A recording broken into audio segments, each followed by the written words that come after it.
Gracias por su preferencia y seguir junto a nosotros en República. Continuamos con temas de agenda económica. Hemos hablado en la primera parte de algunas proyecciones y estimaciones que tiene el Banco Central de Reserva y para eso nos ha acompañado su presidente. Ahora hablamos un poco desde el análisis económico de la situación del país, sus vínculos con algunas políticas públicas y algunas estimaciones o proyecciones que se tienen en esta relación del gobierno con la Asamblea Legislativa en materia de política fiscal. Y para eso es un gusto recibir a Roberto Rubio, director de Funde, que nos acompaña esta mañana. Buenos días, Roberto, bienvenido. Muchísimas gracias por invitarme. No, gracias a usted por tomar la invitación, bienvenido. Y bueno, tenemos varios temas que platicar y empezar un poco con esto, Roberto. Primeras impresiones ya en el ejercicio del gobierno, sobre todo en materia de política económica, ya vamos a hablar de la política fiscal, pero los primeros indicios, sobre todo porque el tema de inversión se ha estado promoviendo mucho, se ha tenido la visita de Carlos Slim, se tuvo una conferencia de prensa del presidente con el empresario mexicano y da unos vistos de líneas de acción en materia de inversión y otros puntos estratégicos. ¿Cuál es una primera reacción de esto, Roberto? Mi percepción es que el tema de la seguridad ha llamado demasiado la atención. Sí. Y conocemos muy poco, poquísimo de lo que se quiere hacer en materia económica, sobre todo para enfrentar problemas estructurales profundos de ya buen tiempo que vienen haciendo que esta economía sea una economía, como yo lo he calificado en varias ocasiones, pasmada. Es una economía que ya tiene años de girar en torno al 2% de crecimiento del PIB, lo cual es muy poco, una economía que apenas genera en promedio entre 5.000 a 10.000 empleos nuevos al año, frente a un mercado laboral que cada año incrementa en 50.000 personas, con problemas estructurales también en materia fiscal, una economía consumista, importadora, que no genera buenas capacidades productivas, una economía desarticulada empresarial, territorial, sectorialmente. Son problemas graves los que tenemos y personalmente, al menos que exista por ahí algún documento, no conozco cuál es la estrategia, cuál es la política y cuáles son las medidas concretas para enfrentar todos estos graves problemas. El hecho de que en un gobierno, pues que se venga Carlos Slim, vino con Mauricio Funes, o sea, eso no es nada nuevo lo que estamos viendo. Los llamados a la inversión extranjera no es nada nuevo tampoco. Y también el hecho de que tú digas, mire, es que aquí el país lo que necesita es incrementar la inversión. Sí, pero eso no me dice mayor cosa. Incrementar la inversión incluso, tienes que un poco calificarla, no es cualquier inversión, no es en cualquier lugar. Tiene que ser inversiones que sean de calidad y que realmente le den un valor agregado importante al país.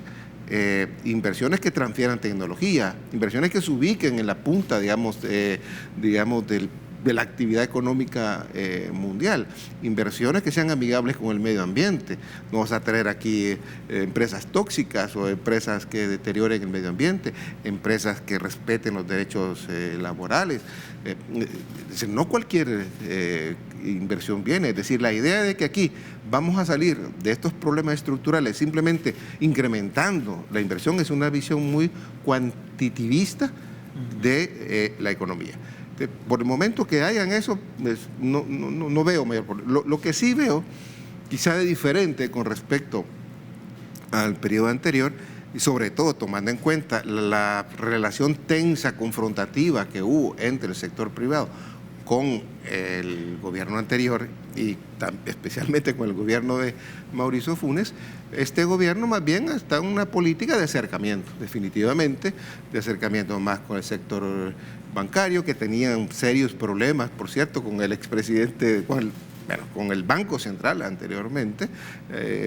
Parece que han tenido pues mejores acercamientos, el acercamiento del presidente directamente con grupos empresariales importantes, el acercamiento con las gremiales empresariales.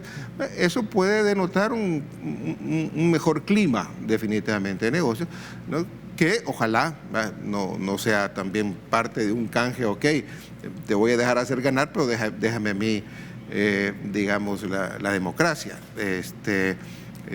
aquella política de dejar hacer, dejar pasar en economía, ok, aquí vamos a quitar la tramitología, vamos a quitar las regulaciones, pero no te metas y déjame hacer y dejar pasar en materia política e institucional, ¿no? Bueno, hay un aspecto que ha mencionado Roberto muy interesante, que marca un poco estas fronteras, estas líneas punteadas que existen entre el gobierno con el sector empresarial en estos acercamientos, que digamos es importante tener esos acercamientos y bueno, puntos. Sí. Y es favorable para efectos de cuáles son algunas áreas importantes de ambos sectores, pero que marca también esa línea, esa frontera en donde tampoco se vea como solamente en función del cierto sector empresarial, sino que hay otras medianas, pequeñas, microempresas que también quisieran desarrollarse y tener oportunidades y potencialidades por las inversiones, según se ha mencionado en la campaña con el plan Cuscatlán y también ya en el ejercicio lo que vendrá más adelante. Sí, mira, el problema económico es muy complejo en cualquier país del mundo y sobre todo en países como los nuestros que están prácticamente, como te decía antes, bastante estancados. Porque con tasas de crecimiento de ese nivel y con los estrechos márgenes de acción de la política pública que tenemos, pues no podemos, saltar hacia otra dimensión del desarrollo. Es más, no volvamos a cometer los errores del pasado. El pasado cuando, terminó la guerra, vino un boom y empezaron a crecer las inversiones y florecieron las inversiones. Pero crecimiento no es igual a desarrollo. Y el país realmente no se desarrolló como se debía. Porque tú puedes crecer un montón. Mira, durante la preguerra, antes de la guerra, 1977-78 hubo un boom cafetalero. La economía estaba borbollante y vino la guerra. Y vino la guerra por una situación social complicadísima, una situación social que derivó justamente en la guerra. Es decir, el que tú tengas crecimiento no te garantiza desarrollo. Es condición necesaria, pero es insuficiente para que tengas desarrollo. Entonces, ¿qué se necesita para que tú tengas desarrollo? Bueno, veamos qué podemos hacer para transformar, por ejemplo, la política fiscal, aunque sea estrecha, en una política también que contribuya a reducir desigualdades. ¿Qué podemos hacer para que evitemos un funcionamiento de una economía que prácticamente es un supermercado, que aquí compramos todo y casi no producimos nada? ¿Qué vamos a hacer para producir una economía que realmente esté articulada con la pequeña, la mediana y gran empresa? Hay bastante desarticulación. Cuando yo te decía desarticulación territorial, es porque agarra San Salvador, Santa Ana y San Miguel y prácticamente como que la economía del país se acabó, como que no existiera el resto del país. Hay que articular los territorios. Ojalá que en el esquema que se quiere impulsar del desarrollo local y territorial se le dé importancia a esto y he escuchado pues algunos de los grandes proyectos que ojalá se lleven a cabo, que son proyectos con enfoque territorial, que ojalá pues se impulsaran. Hay que articular el país, hay que articular las empresas y hay que articular los sectores. Hay un aspecto interesante, Roberto, de esta mención que usted ha hecho es los grandes, y lo consulto de esta manera, los grandes proyectos de inversión pública en infraestructura y que se ha mencionado y lo traíamos del segmento anterior con la entrevista con el presidente del Banco Central a través de asocios públicos privados, ¿es un modelo o es una expresión con la cual se puede llevar a un esquema de desarrollo más que crecimiento, que se escucha mucho crecimiento, pero si hablamos ya de una estrategia de desarrollo socioeconómico en el país, la vía más indicada son las grandes inversiones de proyectos de infraestructura de inversión pública? Bueno, que son dos cosas. Una es, los grandes proyectos de inversión pública que creo que son necesarios, sobre todo para infraestructura, porque le da un contexto favorable al desarrollo de la inversión privada.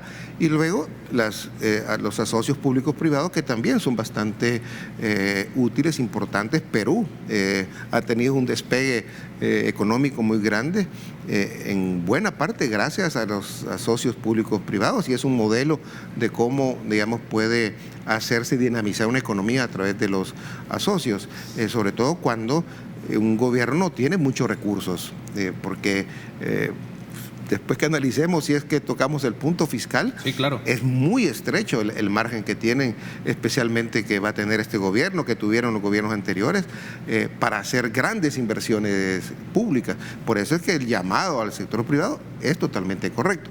Por eso sí, en ese contexto, el gobierno da infraestructura, pero el gobierno también da condiciones, reglas del juego para que no te vengan inversiones que, como te digo, pueden generar un poco de empleo, pero con condiciones deplorables para los trabajadores, con deterioro del medio ambiente. Aquí necesitamos empresas de alto valor agregado. Tenemos ya muchísimas gasolineras, tú inviertes en gasolineras, pero ¿cuál es el valor agregado de una gasolinera? El comercio lo que hace nada más es a veces acelerar la dinámica de circulación de las mercancías, pero su valor agregado también es pequeño. Aquí necesitamos muchas inversiones, que ya las hay, por cierto, para ensamblaje de pequeños aviones. Los call centers es otra, digamos, son servicios de alto valor agregado que tenemos que impulsar. Creo que en el estudio que hizo el Banco Central anteriormente identificó una serie de productos donde la economía debería de enfocarse. Bueno, todo eso es parte de una estrategia, como te digo, una estrategia de estabilidad que tiene que ver con que tú tengas cierto control de las variables macroeconómicas, una estrategia para dinamizar primero y reactivar la economía y luego hacerla crecer sostenida y robustamente. Después tú tienes que preocuparte porque ese crecimiento vaya acompañado, algunos economistas decimos de acumulación, es decir, de incremento de capacidades productivas, porque tú puedes crecer sin mucho incremento de capacidades productivas. Es decir, si tu precio del café sube muchísimo, la economía crece, pero tus capacidades productivas pueden no ser tan fuertes. Y finalmente, desarrollo, son estos 4 términos de que se hace necesario una economía estable, una economía que crezca, una economía que fortalezca sus capacidades productivas y una economía que genere desarrollo, que es diferente, como te digo, a la visión que tienen muchos de que aquí solamente es el mercado lo que importa y que crezcan los negocios y punto. Creo que la visión de que todo se va a resolver o buena parte se va a resolver porque me dejan hacer la queja eterna de la tramitología. Es cierto, hay que mejorar, hay una burocracia que no es sana, pero tampoco volvamos al pasado del laissez-faire, laissez-passer, ¿no? De que déjenme a mí hacer, ¿no? Porque el mercado lo va a resolver. Y todo no se es permite, cierto. bajo esa lógica. Exacto, y se permite, y entonces una moneda de cambio. Yo te permito todo esto como en Nicaragua. ¿Qué dijo Ortega a los empresarios? Bueno, mire, ustedes tienen un problema para construir, tienen un problema para instalar esta empresa. Aquí vienen empresas extranjeras, viene una empresa china totalmente desconocida, que entren, no las vamos a investigar mucho. Pero eso sí, déjenme a mí la institucionalidad, déjenme a mí el manejo de la democracia que yo concibo. Y mira las consecuencias que muchos, por cierto, empresarios de aquí advirtieron a la empresa privada de Nicaragua, al COSEP, para decirle, mira, ten cuidado con ese modelo. Eso te va a ayudar un tiempito a tener ganancias, pero después, mira... Y también algunos fueron a invertir allá. Sí, exacto. Bueno. Tengo que hacer una pausa, Roberto, pero al regresar hablamos un poco del tema económico, un aspecto más que quisiera tener su análisis sobre esto y nos metemos de lleno al campo de la política fiscal. Volvemos en minutos.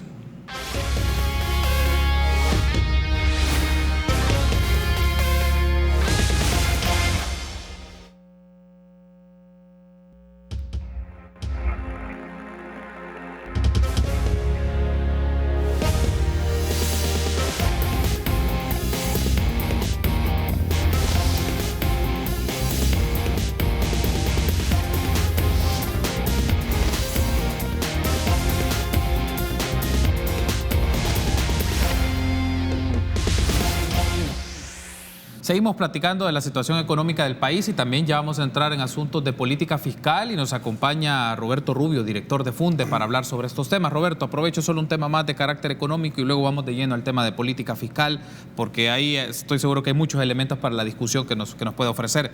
Pero lo menciono por lo siguiente, porque en recientes días se ha conocido y fue mencionado por el secretario de Comercio e Innovación de la Presidencia que se está discutiendo propuestas de ley o un marco de modificación legislativa que tiene que ver con flexibilización del trabajo. Es decir, se estaba mencionando una posibilidad de trabajar en ciertas áreas o ciertos sectores 4 días a la semana, 10 horas. Esto en alguna medida en materia económica, porque se menciona que puede duplicarse el recurso humano, se pueden expandir las actividades, pero si lo vemos desde esta lectura de lo que traíamos del segmento anterior, de estrategias hacia el desarrollo y apuestas para las condiciones económicas, ¿es esta una alternativa o discutir esta alternativa es algo válido o hay que replantearlo un poco? Es un tema válido, pero es un tema delicado. Es un tema delicado porque esto de la flexibilidad laboral, bien hecha, con bienestar incluso para el trabajador, que no afecte el bienestar del trabajador y que no deteriore las condiciones de trabajo. Creo que eso es bueno y no amarra, por decirte así, al empresario a una serie de aspectos y de rigideces que bloquean su desarrollo, que bloquean tener personal calificado, que no le permiten a veces, digamos, flexibilizar sus operaciones. Y en este sentido, creo que es bueno cierta dosis de flexibilidad laboral. Sin embargo, el problema son los abusos que pueden presentarse, porque acá en el país, acuérdate que solamente alrededor de un 30% de la población tiene un empleo formal. Entonces, se supone que iría dirigido a estas personas que requieren o que tienen un contrato laboral. O sea, es un lujo en este país tener un contrato laboral que vaya más allá de un año. De hecho, hay ya ciertos mecanismos de flexibilidad que te permite, pues, contratar a alguien por un periodo muy, muy corto. Ahora, si tú vienes y lo que haces con estos niveles bajos de empleo, digamos, tú dices, bueno, mire, yo le voy a dar más empleo a la gente, pero le voy a dar menos tiempo. También hay que pensar en algunas otras cosas. En China a veces las condiciones laborales son pésimas, pero existe algo que compensa, que es el salario social, que le llaman. Pues bueno, te voy a dar el transporte. Las personas que tengan los estudiantes, los hijos de los trabajadores, pues le vamos a dar un carnet, vamos a subsidiar el transporte. Las empresas pueden poner justamente buses para que sus trabajadores puedan asistir. No todas las empresas, digamos, tienen eso. Deberían muchísimas empresas dar ese servicio.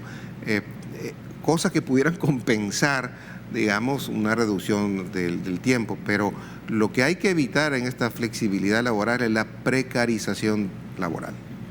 Eso puede ser uno de los riesgos, evidentemente. Ese es uno de los riesgos que caer en el abuso. Nuevamente, esa tendencia que hay de desregulación, esa tendencia de destrabar un poco los procesos, tiene sus ventajas y sus desventajas. Es cierto que ahora se requiere mucha agilidad, las empresas requieren operar rápidamente, pero esto se puede prestar también a estas desregulaciones a abusos, que es lo que hay que justamente evitar, y eso requiere una supervisión, requiere una reglamentación, digo, sana, llamémosle así, ¿no? Para que no se den, digamos, esos deterioros en el medio ambiente o el deterioro en materia laboral, ¿no? Que es lo que a veces las desregulaciones mal hechas conducen. De entrada, Roberto, se vuelve un tema de agenda para el Consejo Superior del Trabajo, en principio. Puede ser uno de los temas claves esta propuesta, que evidentemente si requiere modificación legal y pase por la Asamblea Legislativa será otro de los espacios de discusión, pero ya vemos que eso debe ser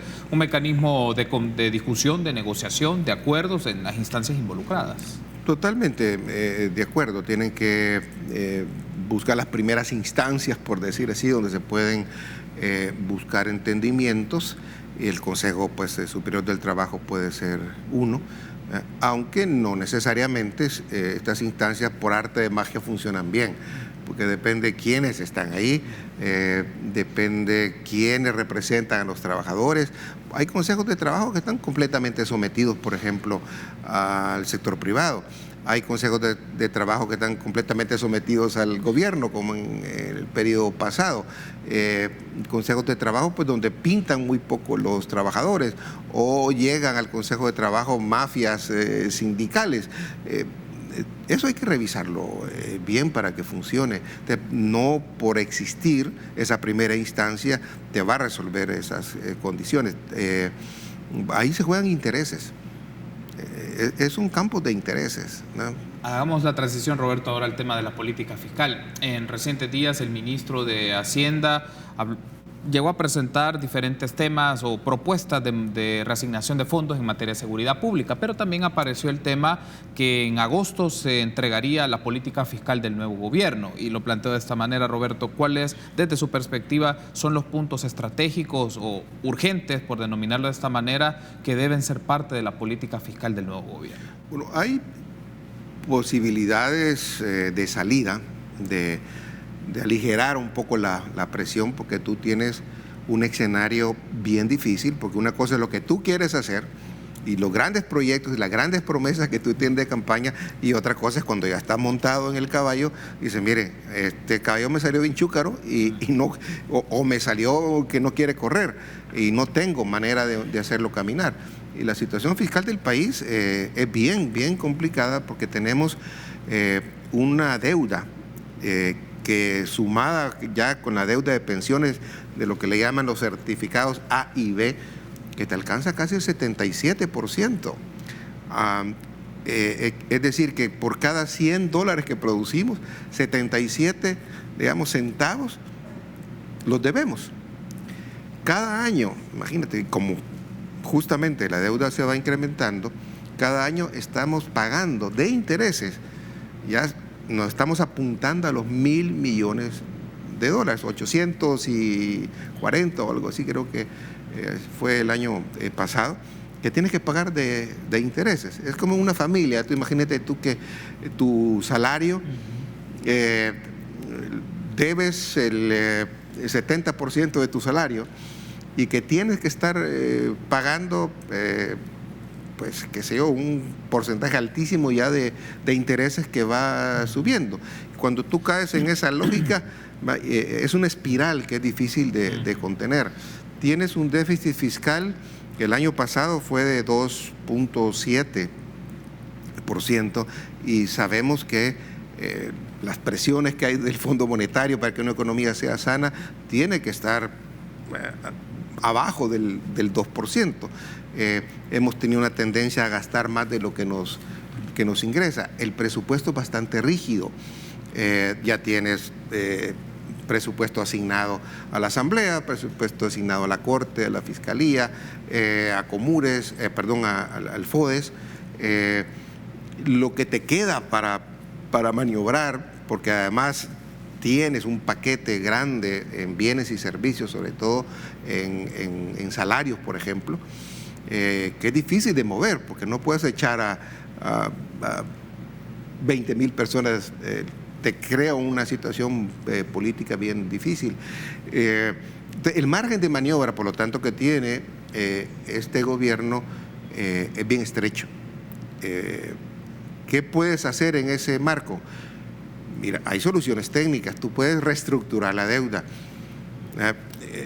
para aligerarte. Tú puedes mejorar la reforma de pensiones para que también porque cada vez el gobierno tiene que dar más aportes a ese fondo de garantías solidarias, por ejemplo, y la presión de la deuda de pensiones va a ir incrementando. Puedes hacerle algún tipo de mejoras.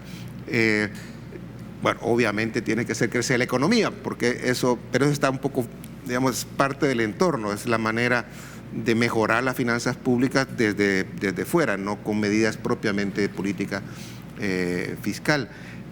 puedes entonces tener soluciones técnicas. Ahora, pero esas soluciones técnicas, muchas de ellas requieren soluciones políticas. Y aquí es donde viene un dilema. Este gobierno, en su propuesta que va a hacer de política fiscal, posiblemente va a necesitar nuevos préstamos. Pero para requerir nuevos préstamos y para que no siga esta presión, va a tener que reestructurar la deuda.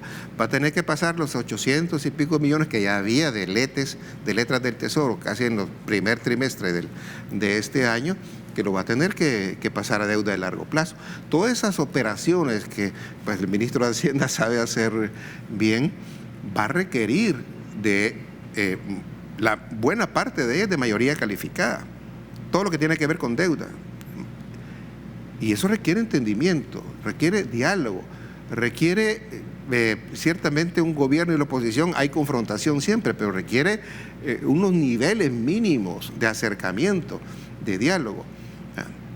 Y por lo tanto requiere negociación. Tienes que entrar en una negociación política que no sea tan confrontativa. Y tú no puedes negociar eso, tú no puedes establecer ese tipo de diálogo a base de tweets o a base de troles que te insultan. Eso no crea un ambiente adecuado, ¿verdad? Y el ambiente de decir, mire, no, que el culpable de todo es la asamblea que no me aprueba nada, ¿no? Y entonces el pueblo, te voy a echar encima al pueblo si no me haces caso. Esa no es la manera de resolver esos problemas que va a tener que enfrentar, esas votaciones que va a requerir. Lo que va a hacer es que agarren llave a algunos en la asamblea y se vean con problemas para conseguir más fondos. ¿Por dónde pasa, Roberto, estas líneas de construcción de acuerdos políticos en materia? Fíjate, lo mencionaba, usted lo plantea de una manera bastante clara y bastante interesante. Hay unos aspectos técnicos en la reestructuración de la deuda, se puede buscar la manera de obtener más ingresos, de disminuir el gasto, el tema de las pensiones, pero todo eso requiere una serie de acuerdos políticos entre la Asamblea Legislativa y el presidente de la República. ¿Qué aspectos marcan esos puentes? Es decir, partiendo también de la idea de que no tiene un caudal de diputados tan alto, sino que en función de lo que tiene y el acuerdo que debe buscar con Arena, con el FMLN, con el PCN, para tener las mayorías calificadas que le permitan desarrollar su propia política fiscal o lo que quiera hacer en materia fiscal. Y que justamente si el cálculo es, yo voy a crispar esta relación, ¿no? La voy, como dicen los españoles, utilizan esa palabra, que voy a crispar la relación con la oposición o con la asamblea, porque la población ha visto que la asamblea está desprestigiada. Entonces es una manera fácil, ¿no?, de enfrentarme con la asamblea, porque yo sí tengo popularidad y ellos no tienen. Entonces para mí es fácil decir los culpables es la asamblea. Y como en la asamblea hay mucha torpeza, ¿no?, y son bastante torpes, porque hasta ahora el presidente les ha metido gol por todos lados, ¿no? Hay que decirlo con bastante claridad. O sea, cada vez que hacen y el presidente les propone algo, lo que le dicen inmediatamente es no, como fue el caso de la construcción del edificio de la Asamblea. Salen en una defensa bastante torpe, en lugar de decirle, mire, pues si lo vamos a considerar primero. Creo que ahora han actuado un poco mejor con esto del préstamo, porque dicen, sí, se lo vamos a aprobar, pero quiero que usted, le vamos a aprobar primero esto, quiero saber más detalle.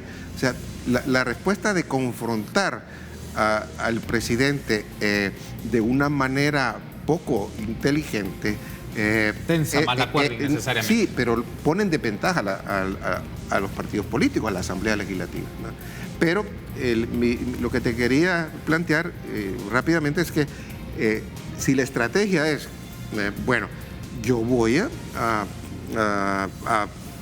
pedir reestructuración de deuda, voy a pedir nuevos préstamos y voy a pedir un préstamo para educación, y si no me lo aprueban, entonces usted, la Asamblea, va a ser la culpable de que los niños se queden sin la escuela o se quedan sin el programa de uniformes escolares y de zapatos, ¿no?